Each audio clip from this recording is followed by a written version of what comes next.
जी, अस्सलाम वालेकुम। उम्मीद है कि आप तमाम दोस्त खैरियत से होंगे और आज का दिन भी ट्रेडिंग के हवाले से अच्छा गुज़रा होगा। बहुत सारे दोस्त जो हैं वो तनकीद फरमा रहे हैं। कुछ जो हैं वो मुख्तलिफ़ किस्म के अलक़ाबात से भी हमें नवाज़ रहे हैं कि जी आप जो है वो इस किस्म की वीडियो ना बनाएँ और ये करें, वो करें। बहरहाल तमाम दोस्तों की जो राय है वो हमारे पंजाबी में कहते हैं हमारे सर मत्थे पे। लेकिन जी हम देखेंगे कि सूरत-ए-हाल जो है वो किस तरफ जानी चाहिए, फिर हम उसको फ़ैसला करेंगे।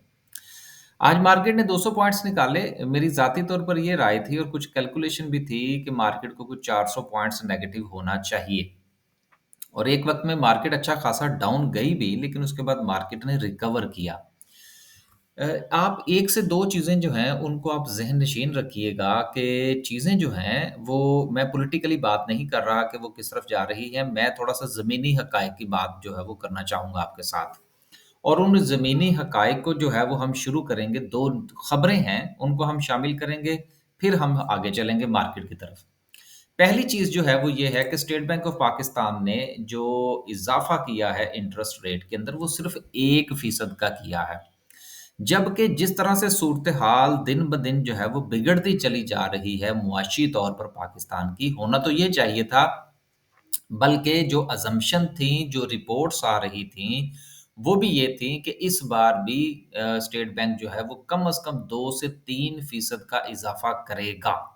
ये खबरें थी मार्केट के अंदर और मार्केट में जो पैनिक था, उसके फैलने के पीछे भी इन खबरों का हाथ था। सुप्रीम कोर्ट का तो था ही, लेकिन उसके साथ-साथ इन खबरों का भी हाथ था कि स हालात सँभलेंगे नहीं और इंटरेस्ट रेट जो है, ये बहुत जल्द जो है वो 25% तक चला जाएगा। लेकिन आप ये देखिए कि आज सिर्फ़ 1% का इज़ाफ़ा हुआ। देखिए, ये ठहराव है इकोनॉमी के अंदर। आपको इन चीज़ों को क्लोज़ली वॉच करना चाहिए, अपने आप को मुख्तलिफ़ किस्म की जो एफ़िलिएशंस हैं, उनसे दूर करके और बगौर जायज़ा लेना चाहिए। अब ये वक़्ती तौर पर है, ये लॉन्ग टर्म है, इसके हवाले से मैं बात नहीं कर रहा। मिसाल के तौर पर अगर आप ये देखिए कि डॉलर जो था, वो जिस तरह से स्लिप हो रहा था, लेकिन उसके बावजूद भी अगर आप मार्च के पूरे महीने का फ्रेमवर्क देखें, जो कि 2 दिन पहले हमने डिस्कस भी किया था, तो उसमें थोड़ा ठहराव है। इसी तरह से जो इंटरेस्ट रेट है, ये भी जिस तरह से स्लिप हो रहा था और बातें हो रही थीं, तो माज़ी में जो असम्पशन थी, उसके मुताबिक इंटरेस्ट रेट बढ़ा। लेकिन आज ऐसा नहीं हुआ। इसका मतलब ये है कि चीज़ें थोड़ा-थोड़ा सा रुकना शुरू हुई हैं, जो कि इकोनॉमी के लिए एक अच्छा साइन है। आगे चलते हैं। दूसरी खबर जो है वो ये है कि आज जो है वो एक ही दिन में डॉलर जो है वो ₹288 तक पहुँचा। अब ये जो डॉलर का जो रेट आज गिरा है, इसके पीछे बहरहाल 2-3 मसाइल हैं। एक मसला जो है वो सुप्रीम कोर्ट का फैसला भी था। फिर उसके साथ जो है वो बहुत सारे लोग जो हैं, वो डॉलर की बाइंग जो है वो दोबारा से फिर करना शुरू हो गए हैं क्योंकि उनका ये ख़्याल है कि जो पॉलिटिकली हालात हैं वो जब ख़राब होंगे तो हमारा पैसा जो है वो मज़ीद डिवैल्यू होगा तो उससे पहले हम डॉलर खरीद लें। तो ये बहरहाल उसका एक इम्पैक्ट ज़रूर है, जो कि मुझे लगता है कि अगले इंशाल्लाह उम्मीद की जा सकती है कि अगले 1 आध हफ़्ते में ये सिलसिला बेहतर हो जाएगा। लेकिन इंटरेस्ट रेट के हवाले से एक बहुत बड़ी जो है वो सपोर्ट मिली है कि और यही वजह मुझे जो ज़ाती तौर पर लगता है यही वजह है कि मार्केट भी थोड़ी आज बेहतर परफ़ॉर्म की। बेहतर परफ़ॉर्म करने से क्या मुराद है कि 400 गिरनी चाहिए थी, 200 गिरी है, तो ये बेहतर ही है। आगे चलते हैं। नहीं तो जितनी बड़ी खबर थी, उसके साथ अगर इंटरेस्ट रेट का 3% का तड़का लग जाता, तो मार्केट तो मेरा ख़्याल आज 500 भी नीचे चली जानी चाहिए थी। लेकिन बहरहाल हमने आज रिस्क लिया और मैंने ज़ाती तौर पर अपने दोस्तों को सुबह मैसेज किया था कि मामलात जो हैं वो हेड ऑन हेड हैं और जितने भी शेयर्स हमने लॉन्ग टर्म के लिए डिसाइड कर रखे हैं, अगर वो नीचे गिरते हैं तो उनको बाय करने में कोई मुज़ायका नहीं है। अब किसी ने बाय किए हैं या नहीं किए, इसका मुझे नहीं पता। मेरी तरफ से ये एडवाइस थी कि आप बाय ऑन डिप कीजिएगा। अब चलते हैं थोड़ा और मार्केट को थोड़ा रेगुलरली जिस तरह से हम बात करते हैं, वो बात करने की कोशिश करते हैं। सर्किट ब्रेकर को देखते हैं सबसे पहले। आज माशाल्लाह से 5 कंपनियाँ जो हैं वो अपर कैप रहीं, लेकिन हबीब वकास वालों को पता नहीं क्या हो गया है। इसके बारे में कोई खबर हो तो मेरे साथ ज़रूर शेयर कीजिएगा, लेकिन अगर खबर हो भी तो मेरा ख़्याल है कि इतना काबिल एतमाद मामला नहीं है। लोअर कैप की बात करते हैं तो लोअर कैप में कुछ नहीं है। इसके बाद अनाउंसमेंट थी वो ज़रा देख लें। मुझे याद आ गया, अनाउंसमेंट थी 2 चीज़ों 2 कंपनीज़ की, एक पेल की थी। इन्होंने अपना रिज़ल्ट जो है वो अनाउंस किया है ईयर एंडेड का 31 दिसंबर का।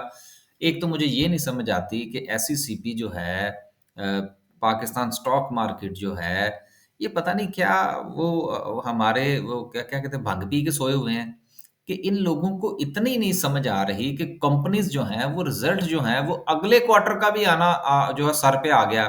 मतलब मार्च तो गुज़र गया और अप्रैल के महीने के बाद जो है वो तो फिर दूसरे पहले क्वार्टर के रिजल्ट आने शुरू हो जाएंगे और कंपनीज अभी तक अपने ईयर एंडेड का यानी कि 31 दिसंबर को जो क्वार्टर क्लोज होता है उसके रिजल्ट अनाउंस कर रहे हैं, कोई पूछने वाला ही नहीं है। आपको याद होना चाहिए, मैंने एक वीडियो बनाई थी कि पाकिस्तान सोने की चिड़िया है, जिसका जो दिल करता है वो करे, जो गवर्नमेंट का दिल करता है वो करे, जो सुप्रीम कोर्ट का दिल करता है वो करे, और रही सही कसर जो है ये इन कंपनियों ने निकाली हुई है।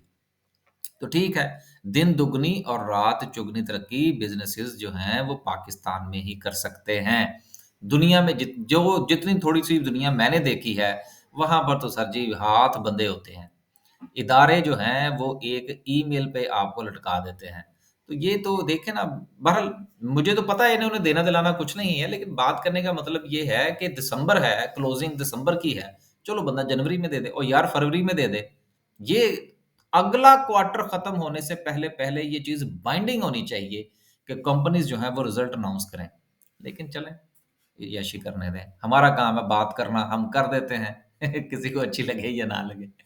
खैर, कंपनी की जो इस बार की जो परफ़ॉर्मेंस रही है, वो यकीनन अच्छी नहीं है। ईपीएस इनकी आधी हो गई है, लेकिन आपस की बात है शेयर भी आधा हो गया है। तो इसलिए इसको इतना ज़्यादा कंसीडर करने की ज़रूरत नहीं है। आगे चलते हैं जी, और पाकिस्तान री-इंश्योरेंस का है, इन्होंने आज डिविडेंड भी अनाउंस किया है 75 पैसे का। और इन्होंने जो ईपीएस है वो तकरीबन इन्होंने अपनी वो क्या कहते हैं जी कि सिर्फ़ कैरी ऑन की है, लेकिन अच्छी बात है, कुछ इतना ज़्यादा इज़ाफ़ा नहीं है, लेकिन अगर आप पेल के साथ कंपेयर करें तो उसकी निस्बत तो इसका रिज़ल्ट बहुत अच्छा है, कि पेल की ईपीएस जो है वो 50% डाउन चली गई है, जबकि पाकिस्तान री-इंश्योरेंस ने अपनी ईपीएस को मेंटेन रखा है और उसके साथ 75 पैसे का डिविडेंड भी दिया है। तो और क्या चाहिए? बात देखें ना कि अगर ₹100 वाला शेयर जो है वो आपको ₹3 दे रहा है, ₹100 वाला एफएफसी की बात कर रहा हूँ, वो आपको ₹3 का डिविडेंड देता है और ये ₹6-7 वाला शेयर जो है ये आपको 75 पैसे का डिविडेंड देता है, तो यील्ड निकाल के देखिए, इसकी यील्ड अच्छी है। तो बहुत अच्छा रिज़ल्ट है और यकीनन अच्छा शेयर है। आगे चलते हैं। आगे चलते हैं जी और बात करते हैं, सर्किट ब्रेकर की बात हमारी मुकम्मल हो चुकी, अब ग्राफिकल व्यू का जायज़ा लेते हैं और ग्राफिकल व्यू में देखते हैं कि सिंबल पोजीशन में आज वॉल्यूम्स किस में सबसे ज़्यादा रहा है। देखिए ये टैली में वॉल्यूम लग रहा है और इसमें जो सारा का सारा किरदार है वो उसी एग्रीमेंट के हवाले से बातें हो रही हैं जिसके हवाले से मैंने खदशे का इज़हार किया था कि मुझे ये इसमें दाल में कुछ काला लग रहा है। लेकिन मैं आपसे दस्तबदस्ता ये गुज़ारिश करूँगा कि मैंने अपने खदशे का इज़हार किया है, लेकिन मेरे खदशे की बुनियाद पर आपको डिसीज़न लेने की ज़रूरत नहीं है। आप भी डॉक्यूमेंट पढ़िए, इधर-उधर से पूछिए और मेरे साथ भी शेयर कीजिए, मेरे खदशात को भी दूर करने की कोशिश कीजिए, हो सकता है मैं गलत समझा हूँ। इसके अलावा जो सूरत-ए-हाल है वो सो एंड सो है।